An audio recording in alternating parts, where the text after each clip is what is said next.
Meus irmãos, boa noite. Como o pastor Jaime mencionou, eu me chamo Eugênio, então sou casado com a irmã Priscila, está ali atrás, com a nossa filha, Ana Ruth, e também com a Abigail, né? Só que a Abigail está a caminho ainda, não chegou ainda fisicamente para nós. Então, estamos servindo ao Senhor na Igreja Ebenezer. Estamos este 2001 é o 7º ano que estamos trabalhando ali com os irmãos e Deus tem nos dado o privilégio então de poder servi-lo ali naquela igreja.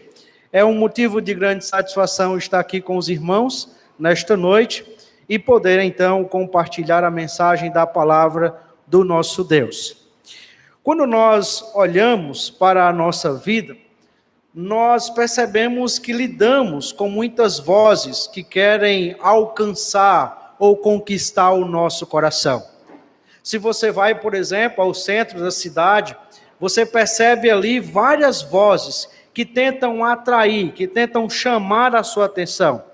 Mas nós não temos condições de atender todas aquelas vozes. Então, nós vamos ter que escolher em dar atenção a uma determinada voz que geralmente está ligado ao nosso interesse ou ao nosso motivo de nos deslocar até o centro comercial da cidade. Mas além dessas vozes externas, nós temos também de lidar com as vozes internas, os nossos desejos, os nossos anseios, aquilo que o nosso coração almeja. E nós não temos condições, nós não temos tempo, muitas vezes, de atender todos esses desejos. E nós acabamos tendo que fazer também escolhas. Mas em meio a tantas vozes que tentam conquistar o nosso coração, em meio a tantas vozes que tentam atrair a nossa atenção, existe uma voz que nós precisamos considerar. E esta é a voz de Deus. Esta voz nos acompanha durante toda a nossa vida. Ora, nós ouvimos ela de forma amorosa, algumas vezes parece ser um pouco ríspida, mas esta voz, independentemente da situação ou da circunstância que chega até nós, ela merece, ela é digna de nossa atenção. Ao olhar para as Escrituras, nós encontramos um Deus que fala e quer ser considerado pelo seu povo. À luz de toda a Bíblia, nós encontramos esta verdade. Por exemplo, no texto que foi lido esta noite, de Deuteronômio, nós encontramos Deus fazendo isto. Deus falando e, ao mesmo tempo, expressando o desejo de ser considerado pelo seu povo. Mas eu quero meditar com os irmãos nesta noite em um livro das Escrituras que está situado entre os profetas menores. E peço que você possa, então, direcionar a sua atenção para o livro de Miqueias, e nós, então, iremos desenvolver esta ideia de que Deus fala e quer ser considerado pelo seu povo à luz do livro de Miqueias.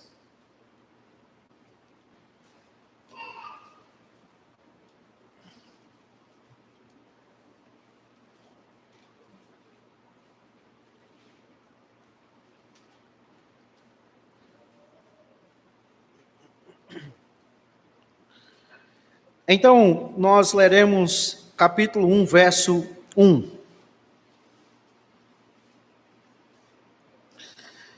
Palavra do Senhor, que em visão veio a Miqueias de Moresete, a respeito de Samaria e Jerusalém.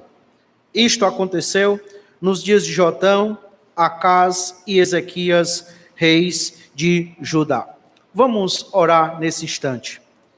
Pai, nós te pedimos que, como nós cantamos ainda há pouco, que o Senhor fale conosco nesta noite. Que o Senhor incline os nossos corações, para que de bom grado possamos nos deleitar na Tua palavra. Nós rogamos que o Teu Espírito Santo, que é Deus, se faça presente em nosso meio, e nos direcione, e abra o nosso entendimento, para que possamos sair desta noite edificados pela Tua palavra. Nós oramos em nome de Jesus. Amém. Meus irmãos, existe um homem chamado Charles Dickens, e ele escreveu um romance chamado denominado de Duas Cidades, que começa mais ou menos assim: era o melhor dos tempos, era o pior dos tempos. Era a era da sabedoria, era a era da tolice. Era a era da fé, era a era da incredulidade. Era a temporada de luz, era a temporada de escuridão. Era a primavera de esperança, era o inverno do desespero. Tínhamos tudo à nossa frente, tínhamos nada à nossa frente. Estávamos todos indo para o céu, estávamos todos indo diretamente pelo outro caminho.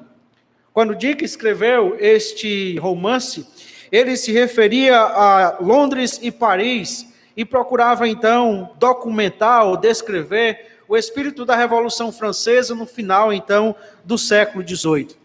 Mas o que ele afirma aqui bem poderia ser aplicado também às cidades de Samaria e Jerusalém, ou aos reinos de Israel e de Judá nos tempos de Miqueias. Os tempos de Miqueias, meus irmãos, foram tempos extremamente difíceis. Este profeta, que foi contemporâneo de Isaías, ele nasceu numa cidadezinha insignificante, a mais ou menos 32 quilômetros de Jerusalém, e teve de lidar com uma situação de crise profunda e aguda. Socialmente havia injustiça. Como nós podemos perceber à luz do livro de Miqueias, aqueles que tinham uma situação financeira melhor estavam explorando. Não é que em Miqueias nós tivéssemos os pobres, mas talvez aqui nós tivéssemos a classe média, e aqueles que eram bem ricos na época estavam tirando tudo dessa classe média, o que não é muito diferente, né, dos dias atuais. Além desse problema que nós temos de injustiça social, nós temos também, meus queridos irmãos, um cenário politicamente conturbado. Nós temos mudanças importantes acontecendo aqui. Nós temos a Síria subindo, se fortalecendo como um exército forte e poderoso. O que também para nós não é algo tão estranho nos nossos dias, que vivemos também um tanto de turbulência política. Eu acho que não só em nosso país, mas em todo o mundo. Mas além de socialmente e politicamente, religiosamente, o tempo de Miqueias era um tempo dificílimo. Era um tempo complicadíssimo. Porque Deus já tinha levantado vários profetas, Deus já havia falado com o seu povo, mas esse povo havia desconsiderado a voz de Deus. Esse povo havia colocado a sua confiança no templo de Jerusalém, esse povo havia colocado a sua confiança nos rituais que eram feitos no templo, e assim havia desconsiderado a voz do Senhor. A ideia de que Deus fala e quer ser considerado pelo seu povo pode ser percebida no livro de Miqueias, quando no verso de número 1, verso 2, nós temos Deus falando para o povo usando a expressão escutem, que aparece também no capítulo 3, no verso 1 e no verso 9, e aparece no capítulo 6, no verso 1 e também no verso 9. Ao olhar para Miqueias, nós encontramos um Deus que fala, e ele fala com o seu povo, e ele quer ser considerado pelo seu povo. Em meio a tantas vozes que nós ouvimos, Deus fala, e ele espera que a sua voz alcance o nosso coração. Ele espera que a sua voz conquiste a nossa atenção. O livro de Miqueias pode ser dividido em 3 blocos, sendo que o primeiro corresponde ao capítulo de 1 a 3, o segundo capítulo de número 4 a 5, e o último capítulo, o último bloco, compreende os capítulos de 6 e 7, e é seguindo esta divisão que eu quero então compartilhar com os irmãos a palavra do Senhor nesta noite. Dos capítulos de 1 a 3, nós encontramos Deus falando e advertindo contra a corrupção, ou contra a conduta corrupta do povo. No capítulo 1, nós encontramos o Senhor chamando o povo a escutar, e Ele chama não só o seu povo, mas Ele chama todos os povos da terra. Preste atenção, observem, porque o Senhor ele está entrando em juízo com o seu povo. O Senhor está chamando o seu povo para uma conversa mais próxima. O Senhor está vindo para falar com o seu povo, e Ele testemunhará contra o seu povo, como nós encontramos no versículo de número 2. É interessante notar, meus queridos irmãos, que muitas vezes no Antigo Testamento, Deus vem encontrar com o seu povo. E das muitas vezes que nós encontramos, a maioria delas é motivo de grande alegria, é motivo de grande satisfação do povo de Deus ter a presença de Deus consigo. Mas aqui a presença de Deus, ela traz um tom de grande preocupação, ou pelo menos deveria trazer um tom de grande preocupação, porque o Senhor vem para estabelecer juízo. O Senhor está saindo do seu lugar, o Senhor está vindo e Ele está pisando os montes que se derretem, uma figura para demonstrar o poder de Deus. E Ele vem então acusando, demonstrando os pecados do povo. Verso de número 5, eles transgrediram, o Senhor pergunta, tudo isso por causa da transgressão de Jacó e dos pecados de Israel. Qual é a transgressão de Jacó? Será que não é Samaria? E quais são os lugares altos de Judá? Será que não é Jerusalém? Por isso farei um montão de pedras no campo, uma terra de plantar vinha farei com que as pedras rolem para o vale e deixarei descobertos os seus alicerces. O Senhor está dizendo que por causa do pecado do seu povo, porque esse povo desconsidera a sua voz, ele então vai trazer juízo. E ele vai trazer juízo, ele vai destruir tudo. Ele vai acabar tudo, a plantação de vinha não vai existir mais. Aquelas construções, imagine essa imagem, você vai num local que está praticamente abandonado, você tem construções e ali você encontra os alicerces, né? Já passou muito tempo, já foi destruído e o que resta é só os alicerces. É mais ou menos isso que Deus está dizendo que vai fazer. Eu vou pegar esta cidade, eu vou destruir tudo e vai ficar aqui só os alicerces. Quem passar por aqui vai saber que existe uma cidade apenas porque vai contemplar os alicerces. Observe, meus irmãos, de que esta verdade que o Senhor está falando e esse juízo que o Senhor está anunciando traz um lamento. O profeta então termina o capítulo 1 trazendo um lamento pelo juízo de Deus. Este lamento, ele é pessoal, porque o profeta no verso 8 diz, por isso lamento e choro, ando descalço e nu, faço lamentações como os chacais e pranteio como os avestruzes. Então é um lamento pessoal. O profeta vê o que está acontecendo, ele ouve a voz do Senhor, ele sabe que o Senhor vai cumprir este anúncio que ele está fazendo, e ele emite esse lamento. Este lamento pode ser percebido, meus irmãos, e é expressado ainda no final do capítulo 1, com Miqueias fazendo alguns trocadilhos, usando nomes de algumas cidades que estavam próximos. Por exemplo, nós observamos que ele usa Zarfi, né? Zarfi, que significava beleza, então daria lugar à vergonha. Bet-Ezel, que significa refúgio, não teria condições de oferecer refúgio algum. Maressa, que era a cidade da conquista, essa seria conquistada. Aquela cidade que significava pó, viria se tornar, as pessoas iriam se revolver no seu pó devido à destruição. E este lamento, ele termina no capítulo 1, e no capítulo 2, o profeta Miqueias continua a sua mensagem, e aqui ele vai advertir contra a maldade das pessoas. Os homens daquela época estavam sendo terrivelmente maus, e então o Senhor, no verso de número 1 do capítulo 2, diz, ai daqueles que ainda no seu leito imaginam a iniquidade e planejam o mal. Ao amanhecer, eles o praticam, porque têm poder para tanto. Cobiçam campos e se apossam deles. Cobiçam casas e as tomam. Assim fazem violência a um homem e a sua casa, a uma pessoa e a sua herança. Note que a situação, meus irmãos, era complicada, porque estas pessoas tinham uma conduta marcada pela maldade. Mesmo quando elas estavam ainda no seu leito, elas estavam arquitetando, elas estavam planejando como é que elas executariam a sua maldade, como é que elas iriam executar e dar vazão, e ia adiantar na sua cobiça. Observe que o texto diz que assim que amanhece, eles já vão lá e se apossam, e eles fazem isso com violência. É uma execução de uma maldade de forma cruel, mas também de forma covarde. Porque eles vão lá, eles invadem, eles tomam isso com violência a um homem, a uma pessoa, a sua herança e toda a sua casa.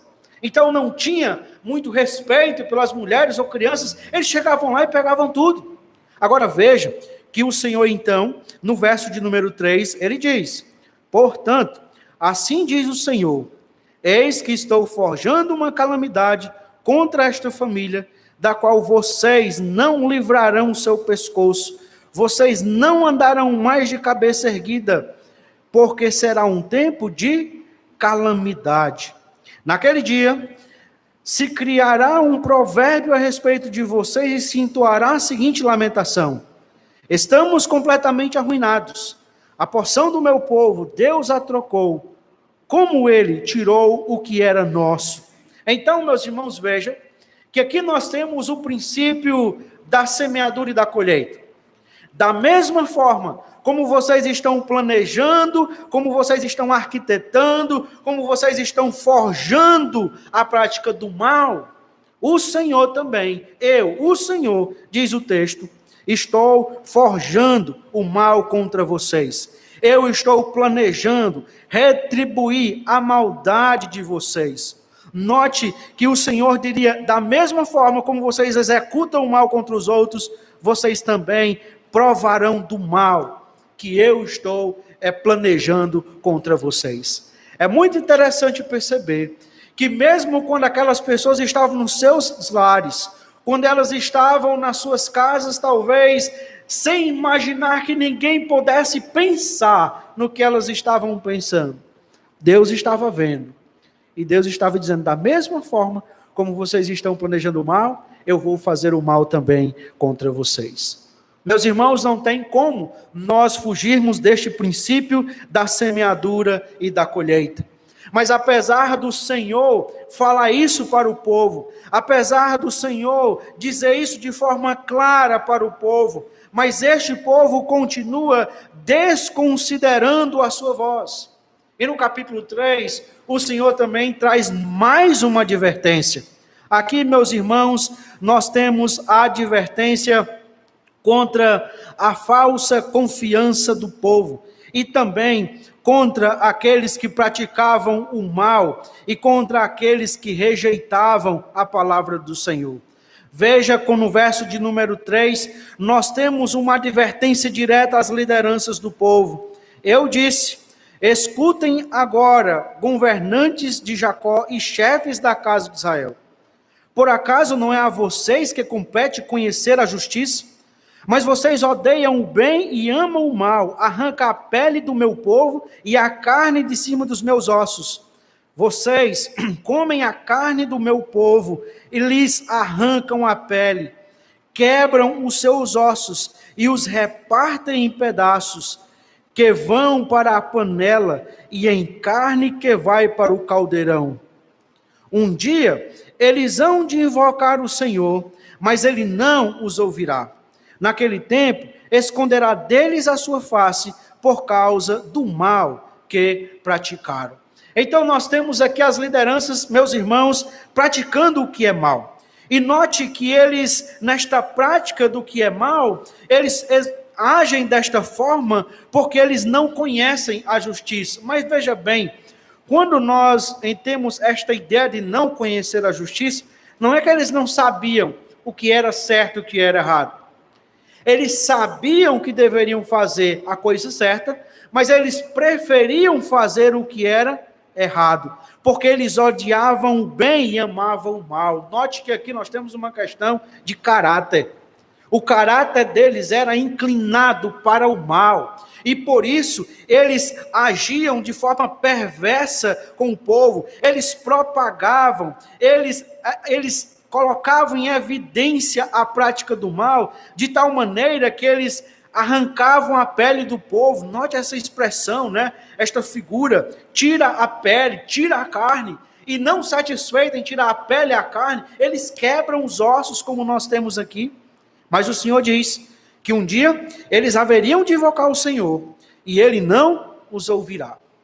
E aqui novamente nós temos o princípio da semeadura e colheita.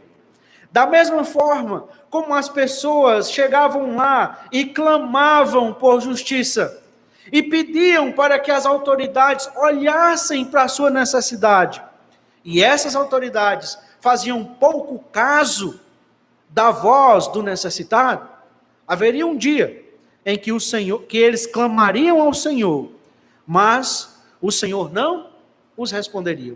Por causa de quê? Por causa do mal que eles praticavam, por causa da sua conduta reprovável, por causa da sua conduta, do seu caráter mau. Observe que a continuidade do capítulo 3 nos diz que o Senhor agora adverte contra os falsos profetas. E esses profetas, eles fazem errar o povo de Deus. Eles clamam paz quando não têm o que mastigar, mas apregoam guerra santa contra aqueles que não lhes dão nada para comer. Rapaz, que coisa! Quando eu vi isso aqui, eu disse, não é possível? Será que Miqueias estava olhando para nós? 2021, estava vendo isso daqui, né? Então a situação, meus irmãos, era assim. Chegava lá, você vinha consultar o profeta, e o profeta dizia, o que é que você trouxe para mim? Aí eu trouxe isso daqui para o senhor. Ah, bênção. Olha, Deus vai te abençoar, Deus vai te dar prosperidade, vai vir prosperidade no teu campo, na tua família, em todo local. Aí chega o outro lá, né? O que é que você trouxe? Eu não trouxe nada, profeta. Eu vim aqui usando a última força que eu tinha para ver se o Senhor abençoava aqui, então pronto. Então você é uma desgraça, uma miséria, você está amaldiçoado, vá-se embora, saia daqui porque você é uma praga, né? Você não tem nada, você não é filho de Deus. Você já viu alguma coisa parecida com isso nos nossos dias de hoje? Não é? Vez por outra a gente vê isso. Mas note que o Senhor fala a esses profetas, mas ele diz que um dia esses profetas teriam noites sem visões, que eles teriam trevas sem adivinhações, o sol se poria sobre os profetas e o dia se transformará em escuridão, os videntes serão envergonhados, os adivinhos serão humilhados, todos eles colocarão a mão sobre a boca, porque não haverá resposta de Deus. Então a ideia é o seguinte, eles chegarão um dia em que eles não receberão mais a profecia de Deus, em que Deus não falará mais por eles, a tal ponto deles não terem o que dizer, deles colocarem a mão à boca. Mas enquanto isto, o profeta que se levanta agora, que está sendo desconsiderado por sua mensagem, ele é cheio do Espírito Santo, verso de número 8, eu estou cheio do poder do Espírito Santo, cheio de justiça e de força, para declarar a Jacó a sua transgressão e a Israel o seu pecado. Aqui, meus irmãos, eu entendo que nós temos um dos ministérios mais difíceis proféticos nesses aspectos. É quando o profeta ele tem que se levantar para declarar, para denunciar a transgressão, o pecado de um povo. E é bem interessante, irmãos, como isso é desafiador. E não é somente Miqueias que assume esse papel, mas ele faz isso porque ele está cheio do Espírito Santo. Para ele não interessa o que as autoridades querem, para ele não interessa o que as autoridades estejam almejando ouvir, ele não está ali para entreter ninguém, ele não está ali, irmãos, para coçar o ouvido das pessoas, fazendo um agrado, ele está ali para falar a verdade, ainda que esta verdade seja difícil para aqueles que vão ouvir, e seja difícil para ele que vai dizer.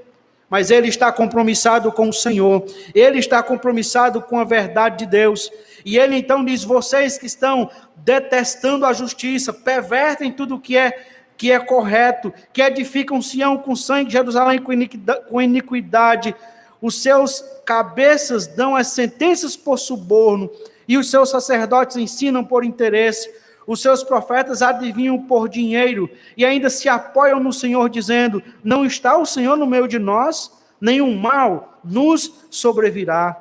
Por causa de vocês, Sião será lavrada como um campo, Jerusalém se tornará em montão de ruínas, e o monte do templo numa colina coberta de mato. Observe aqui a falsa confiança que essas pessoas têm.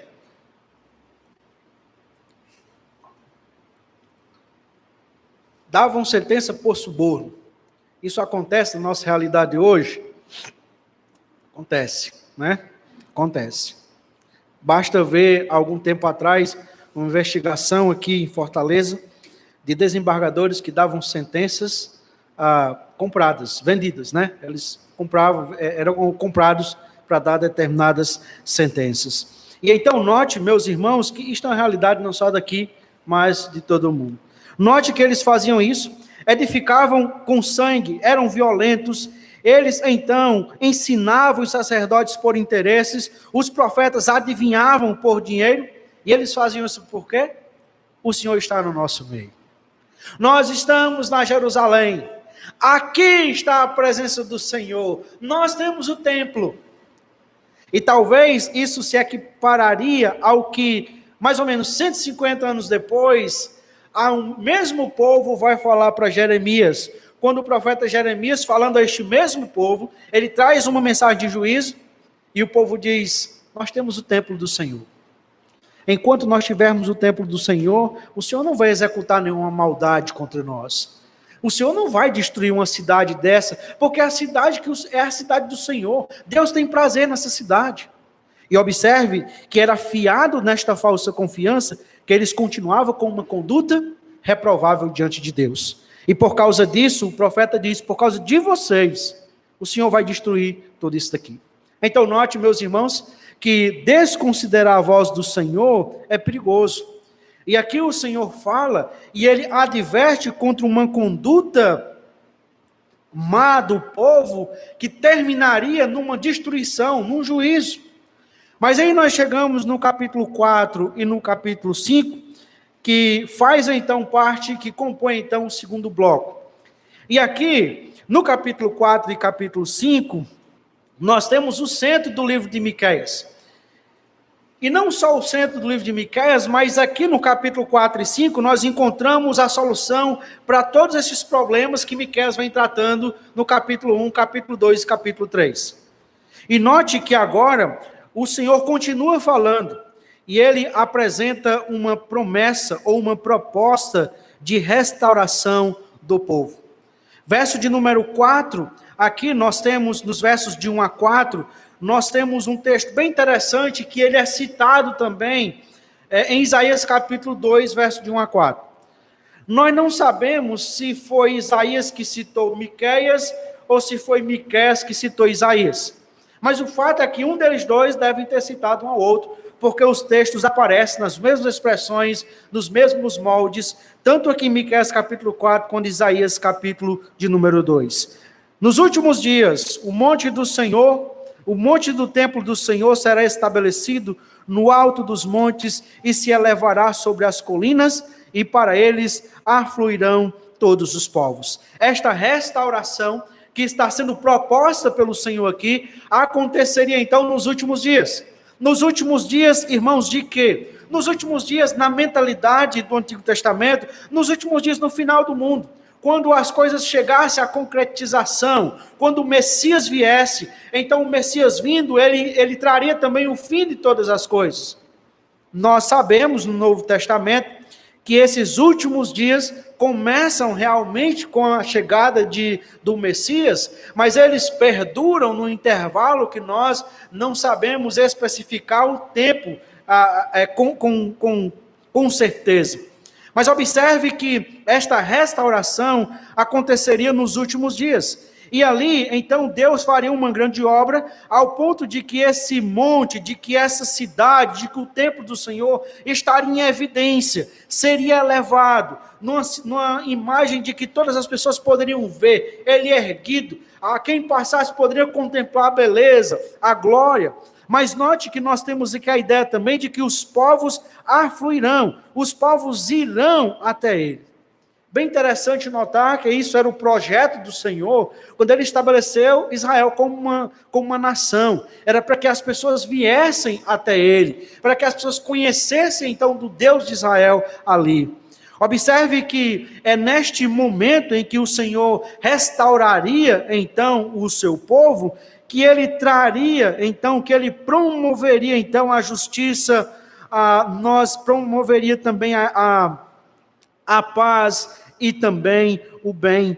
Porque nos diz o texto, no verso de número 3, que ele julgará entre muitos povos e corrigirá as nações poderosas e distantes. Estas transformarão as suas espadas em lâminas de arado e as suas lanças em foices. Nação não levantará a espada contra nação, nem aprenderão mais a guerra, mas cada um se assentará debaixo de sua videira e debaixo da sua figueira, e não haverá quem os atemorize, porque a boca do Senhor dos Exércitos o disse, porque todos os povos andam, cada um em um nome do seu Deus, mas quanto a nós, andaremos em nome do Senhor nosso Deus para todo sempre.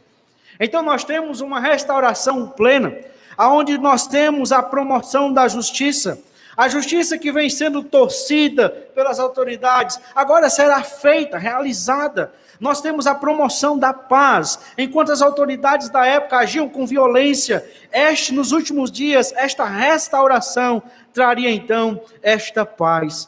Observe, meus irmãos, que o capítulo de número 4 continua nos mostrando, meus irmãos, o seguinte, que esta restauração aconteceria quando chegasse no povo de Israel uma figura que é muito importante no Antigo Testamento, que é a figura do rei pastor.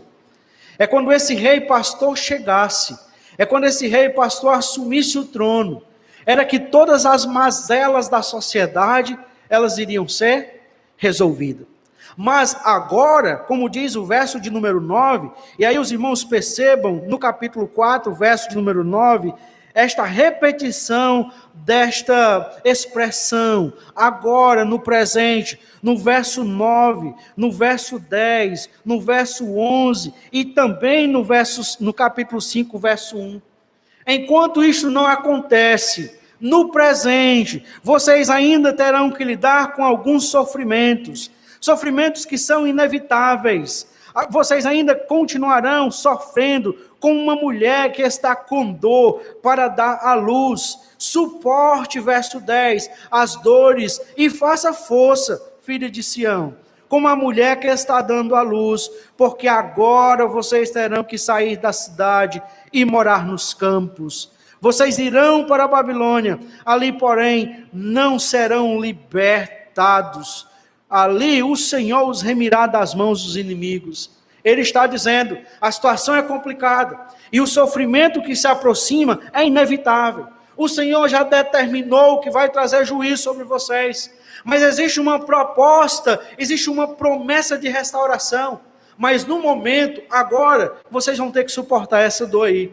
Vocês vão ter que lidar com esta situação de sofrimento para vocês. Mas note, meus irmãos, que em meio ao sofrimento, Deus viria ao encontro do seu povo. Mas esta vinda agora é diferente. Note que o Senhor virá, mas para redimir, para remir o seu povo. Este povo, em meio ao sofrimento, experimentaria a redenção vinda do Senhor. O Senhor agindo de forma ímpar, o Senhor agindo de forma grandiosa para libertar e para fortalecer o seu povo. Verso de número 13, levante-se e comece a debulhar, ó filha de Sião, porque eu lhe darei chifres de ferro e casco de bronze. Você esmagará muitos povos, e as riquezas que eles adquiriram serão dedicadas ao Senhor, e os bens que eles conquistaram pela força serão consagrados ao Senhor de toda a terra. Se fortaleçam, porque em meio às dificuldades, em meio ao sofrimento, o Senhor vai agir, o Senhor vai transformar vocês, o Senhor vai fazer de vocês uma nação forte. Aquilo que as nações roubaram de vocês, vocês vão pegar de volta, porque o Senhor determinou isto. Observe, meus irmãos, que no capítulo 5, nós temos então, de forma mais clara, a chegada desta figura muito importante no Antigo Testamento, que é a do rei pastor. Verso de número 2, que é o texto citado por Mateus, para se referir então à chegada de Jesus. E você, Belém Efrata, que é pequena demais para figurar como grupo de milhares de Judá, de você me sairá aquele que há de reinar em Israel, e cujas origens são desde os tempos antigos, desde os dias da eternidade. Observe que este rei pastor é uma dádiva para o povo. Ele vai vir de Deus, porque ele, no final das contas, é o próprio Deus. Porque o Senhor os entregará até o tempo a que está em dor estiver dado à luz, então o restante dos seus irmãos voltará aos filhos de Israel.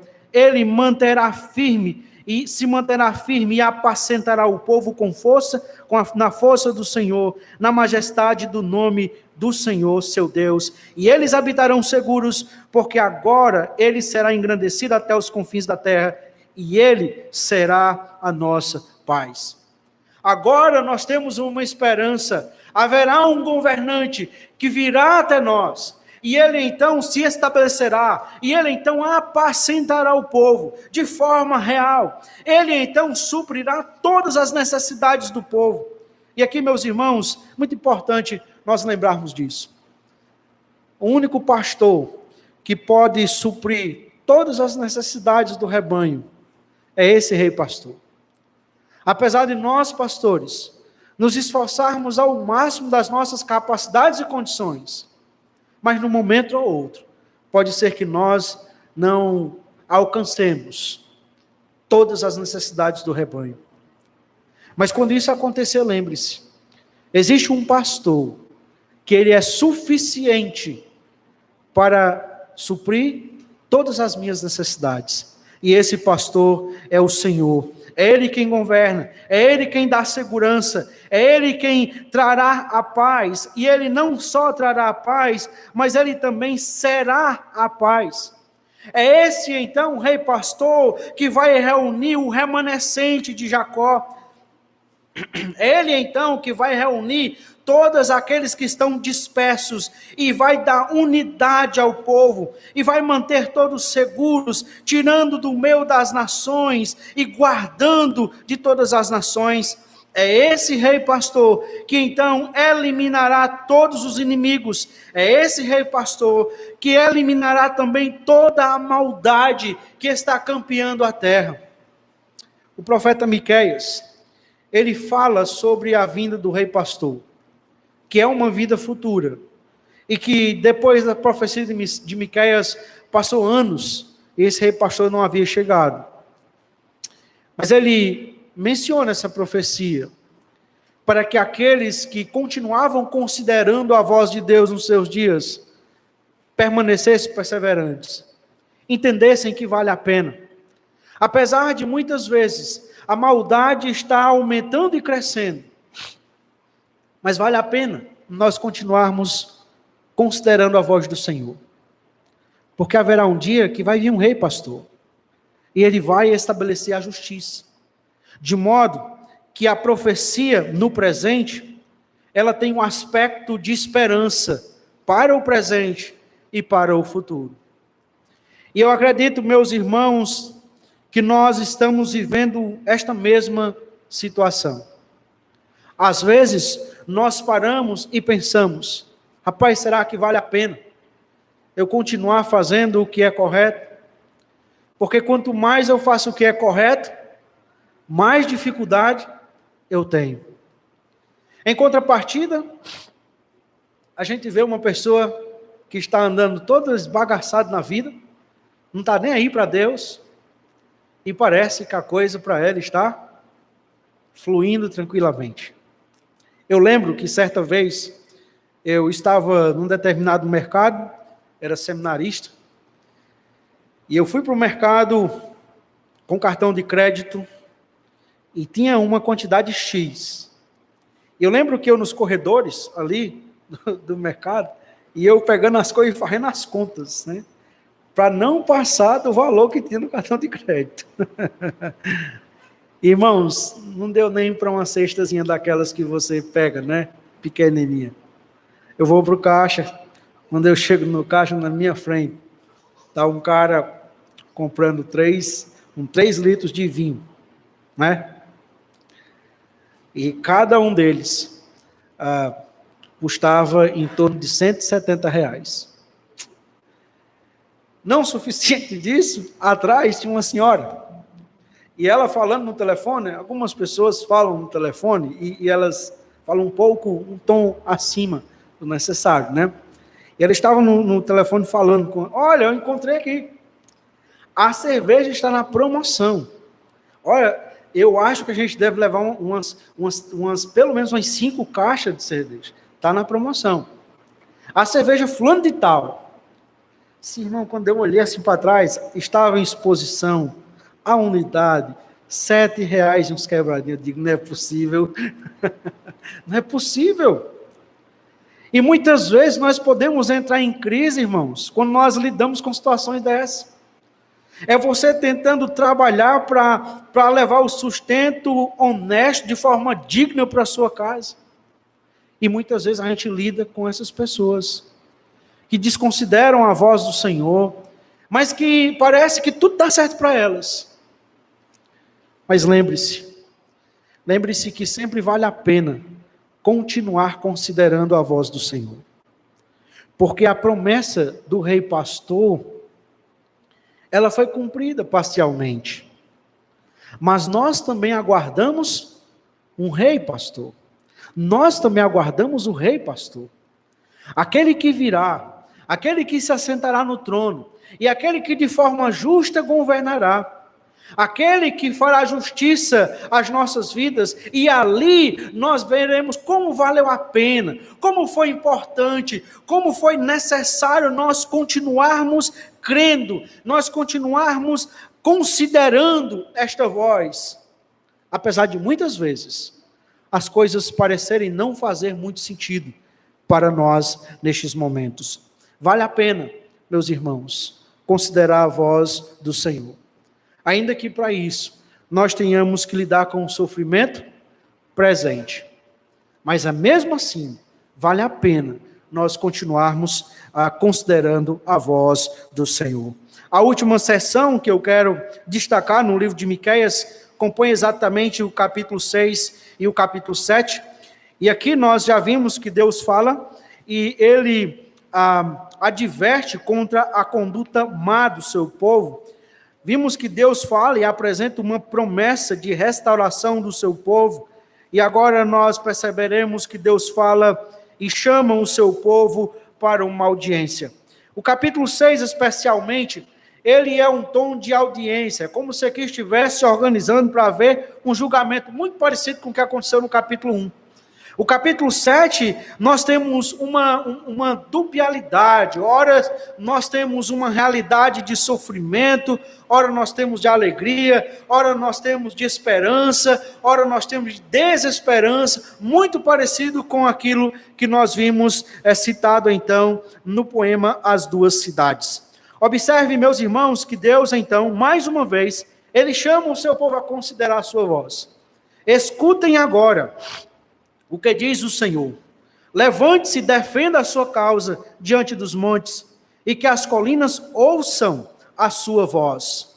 Ó montes, escutem a controvérsia do Senhor, e vocês, duráveis fundamentos da terra, preste atenção, porque o Senhor tem uma controvérsia com o seu povo, e entrará em justiça, em juízo com Israel.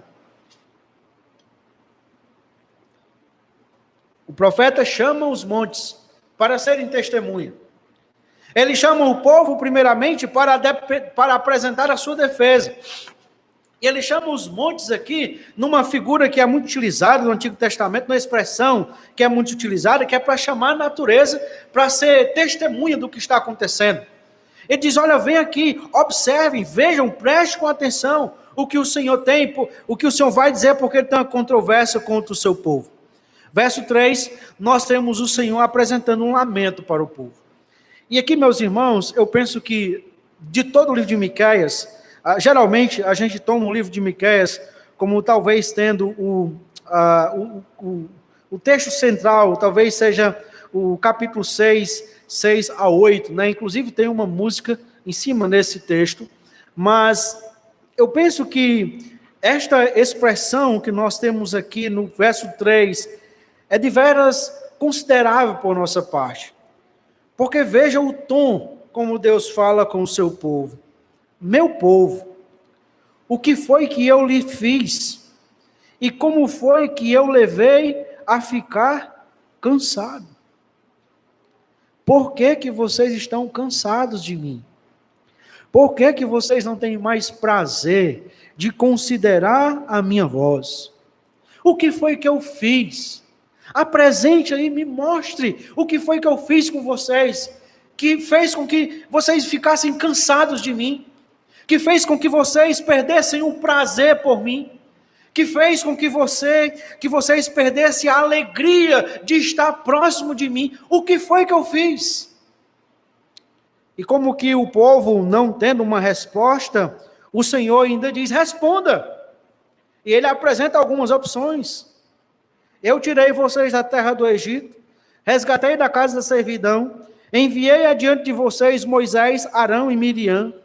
Meu povo, lembre-se do que Balaque, rei de Moabe, havia planejado, e do que Balaão, filho de Beor, lhe respondeu. Lembre-se também do que aconteceu desde Sitim até Gilgal, para que vocês conheçam os atos de justiça do Senhor.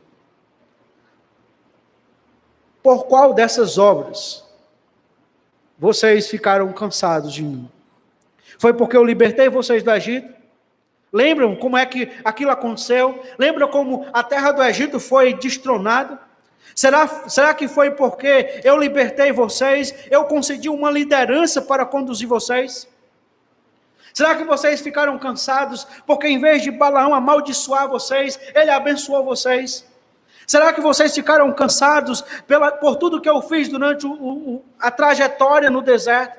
De como eu cuidei de vocês? De como eu estive presente com vocês? De como mesmo quando vocês me rejeitavam, mesmo quando vocês reclamavam de mim, eu estava lá com vocês? Por qual dessas obras vocês estão cansados de mim? Meus irmãos, se nós formos honestos, algumas vezes parece que nós estamos cansados de Deus. Eu não sei se você lidou com isso, mas tem dias que você parece que não quer vir para a igreja. E tem dias, parece que não é só pessoal, é coletivamente. Você já viu aquela triste expressão do dirigente dizer, irmãos, vamos cantar com alegria, que é para o Senhor. Eu não sei os irmãos, mas quando eu escuto isso, eu fico muito triste, irmãos. Porque isso deveria ser natural. Nós devíamos cantar com alegria, por quê? Porque é para o Senhor. Não precisava que ninguém viesse para nós e dissesse, vamos fazer assim, porque é para o Senhor. Mas sejamos honestos. Por que nós nos cansamos muitas vezes de Deus? O que Deus fez em nossas vidas até agora, que nos levou, ou que pode nos levar a ficar cansados de Deus? Como Deus cuidou de nós até agora, irmãos. Como Deus tem tratado de nós, como Deus tem suprido nossas necessidades. Nós lidamos com dificuldade, nós lidamos. Mas de forma geral, todo mundo, num momento ou outro, lida com dificuldade. E nós estamos num mundo marcado pelo pecado, então é inevitável que nós venhamos lidar com dificuldade. Mas nós temos um Deus sempre presente. Nós temos um Deus que está sempre ali conosco, cuidando de nós, conduzindo, zelando por nós. Um Deus que não dorme e que está a vigiar as nossas vidas. Mas veja que o povo, ele então resolve responder ao Senhor.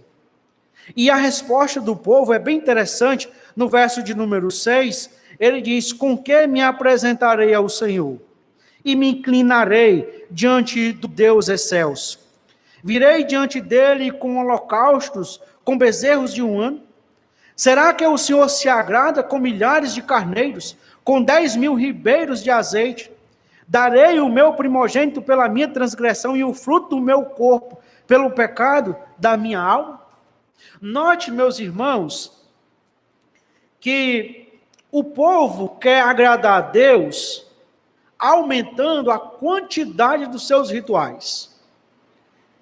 Eles não entendem que o Senhor quer é o seu coração. Eles não entenderam até agora que o que o Senhor almeja é que eles considerem a sua voz. É que o seu coração seja atraído, seja afeiçoado, tenha afeição pela voz do Senhor. E eles então propõem aumentar, chegando ao ponto, meus irmãos, de até ofereceu o seu primogênito, se equiparando às nações pagãs, que ofereciam os seus filhos para acalmar a ira dos seus deuses. Observe que o Senhor nos mostra que esses ritos religiosos sem santidade de vida não satisfaz as exigências de Deus. Nós virmos para a igreja é uma bênção. Não tem, irmãos, eu sempre digo, estar na igreja deve ser o momento alto da nossa semana, porque isso daqui é uma antecipação do céu. No céu nós vamos estar juntos, louvando ao Senhor, e não só louvando ao Senhor, né? Mas outras coisas mais. Mas esse é um momento em que nós podemos, pelo menos, vislumbrar de alguma maneira, ainda que muito pequena, o que vai ser o céu para nós. Mas vir para a igreja, ficar sentado, ouvir a pregação, não é suficiente para as exigências de Deus. Porque Deus quer que nós consideremos a sua voz. Se eu venho para a igreja, se eu escuto, entro no ouvido e saio pelo outro, não estou considerando a voz do Senhor. Veja que a ostentação religiosa sem piedade é inútil diante das exigências de Deus. Eles querem oferecer milhares de carneiros, 10.000 ribeiros de azeite, imagine que é a quantidade. Mas isso não é suficiente. Note que os sacrifícios sem quebrantamento não têm valor para Deus.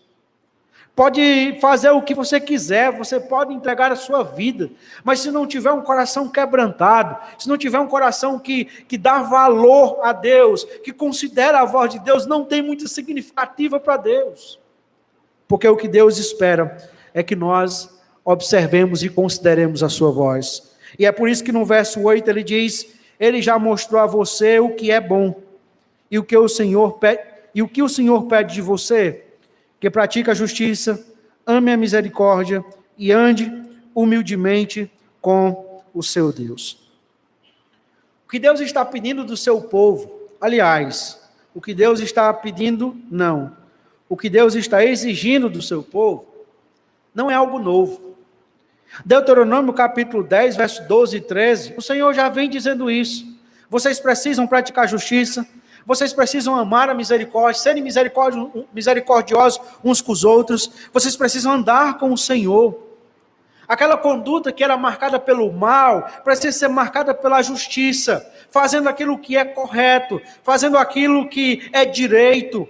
Aquela conduta que era marcada pela violência e pela a violação do outro, deveria ser marcado pela misericórdia. Deveria colocar o seu coração nas necessidades do outro e agir não segundo a sua cobiça, não segundo os seus interesses, mas aquilo que beneficiaria o outro. Deveria ter uma conduta marcada por um andar humilde. E aqui a ideia de andar com Deus, a ideia de andar cuidadosamente com Deus, andar considerando a orientação de Deus, andar valorizando a palavra de Deus, andar considerando a voz de Deus. E ele diz que esta conduta é boa. Ele já mostrou a você o que é bom. Ele não só diz a receita, mas ele diz: façam isso, porque isto é bom. Vivam desta forma, porque isto é bom. Mas, meus irmãos, o povo continua desconsiderando a voz do Senhor. E o capítulo 7 termina então com outro lamento.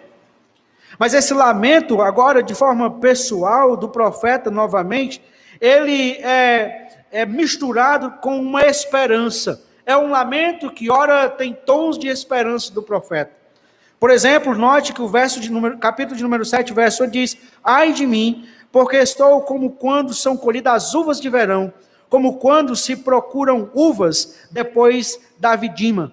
Não há cacho de uvas para chupar, nem figos temporãos que eu gostaria de comer. Desapareceram da terra os piedosos, e não há entre todos um só que seja reto. Todos ficam à espreita para derramar sangue, cada um caça o seu irmão com rede. A lamentação do profeta aqui, meus irmãos, é porque ele procura e não há nenhum piedoso na terra. ele procura e ele está na situação como no final da colheita, que ele vai no campo e não tem mais nada. Mas a principal lamentação dele aqui é pela falta de pessoas que são piedosas, pela falta de pessoas que temem ao Senhor, consideram a voz do Senhor.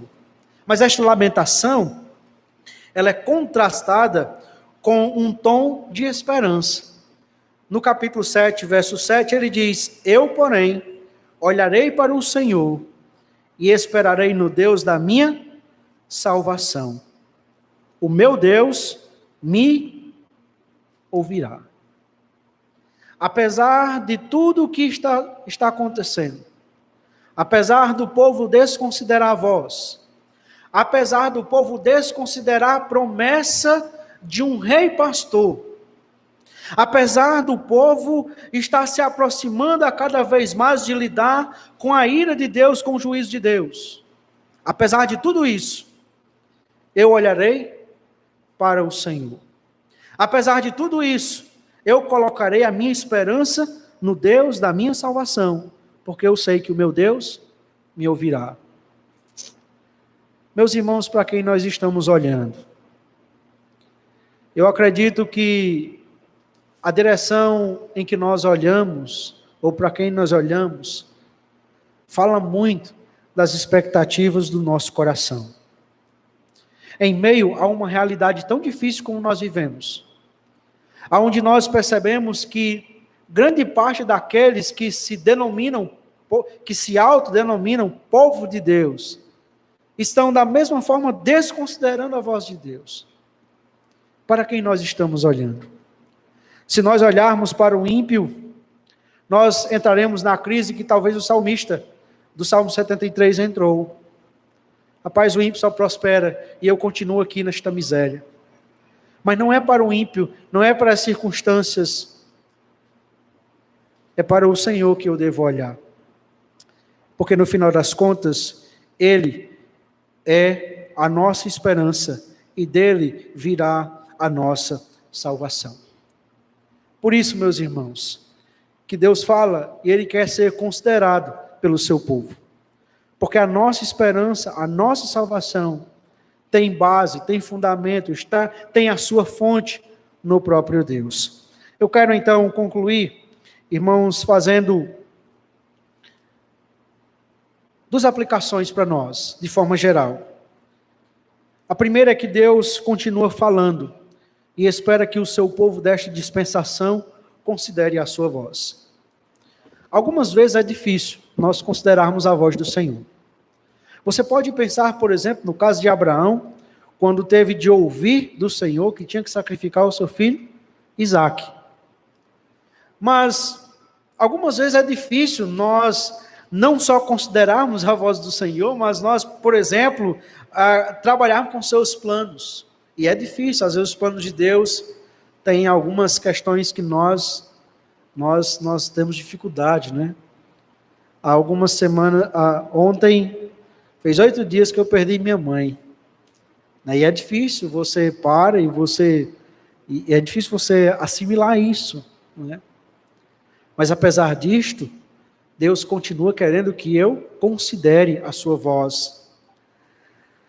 João Calvino, falando sobre isto, ele diz agora, quando refletimos sobre a corrupção que dominava os tempos de Miqueias, apliquemos isso a nós mesmos, pois esta passagem não se refere a algum grupo selvagem de pessoas que jamais receberam qualquer instrução. Eram da linhagem de Abraão, um povo que havia sido escolhido de entre as nações para ser herança do Senhor, um povo que havia sido instruído na lei. Como esta confusão pôde surgir? Porque eles se afastaram de Deus. Por isso, pelo fato de que esse povo ter desprezado sua doutrina da salvação e ter se desviado do seu caminho justo, Deus tinha todo o direito de entregá-lo a um estado depravado, sujeito a afetos brutais e a crueldades ignorantes de seu chamado.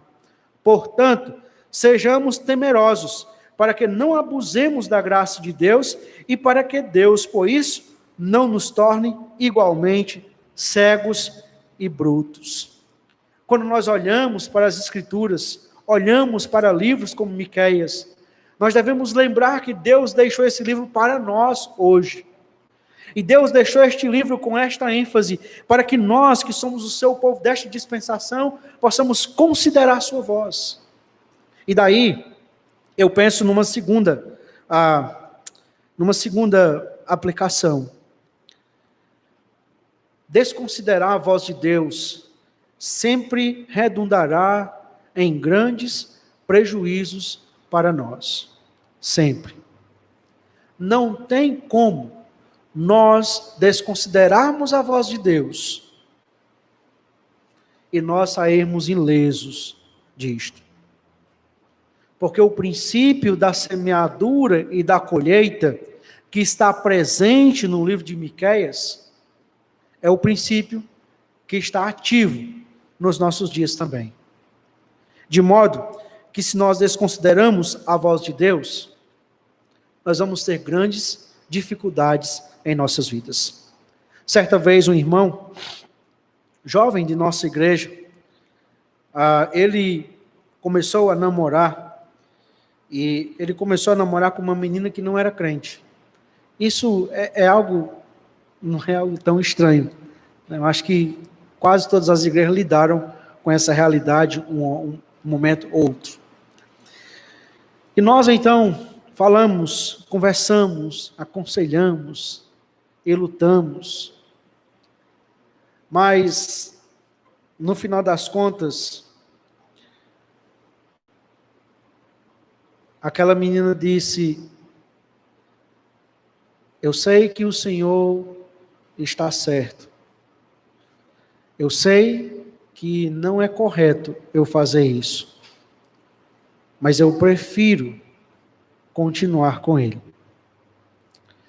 O tempo passou, irmãos, e aquele dia foi um dos dias mais difíceis. Aquela menina, então, foi morar com ele, né?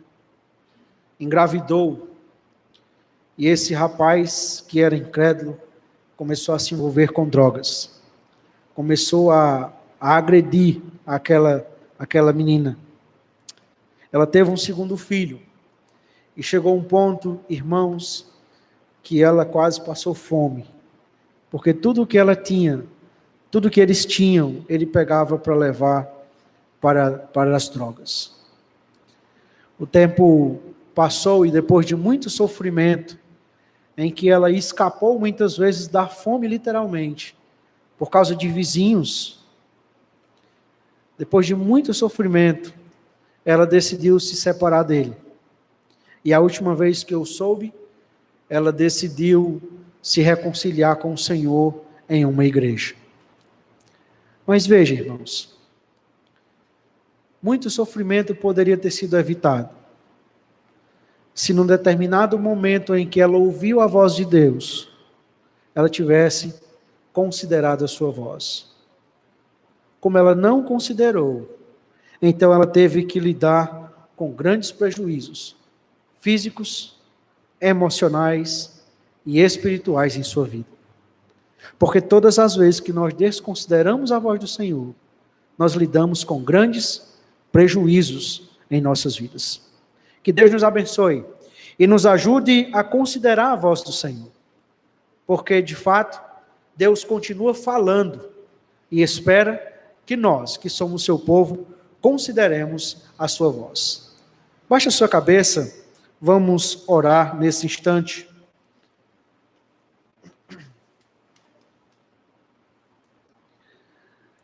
Pai, nós queremos te agradecer pela tua palavra. Queremos te agradecer pela tua bondade. E te agradecer porque o Senhor fala conosco. É o fato do Senhor falar conosco que demonstra que o Senhor se importa conosco. Obrigado pela tua orientação. Obrigado pela tua condução. Obrigado a Deus, porque o Senhor nos constituiu como teu povo. Em nome de Jesus, nos ajude a considerar a tua voz. E que nós caminhemos demonstrando a tua glória e manifestando a grandeza do teu nome.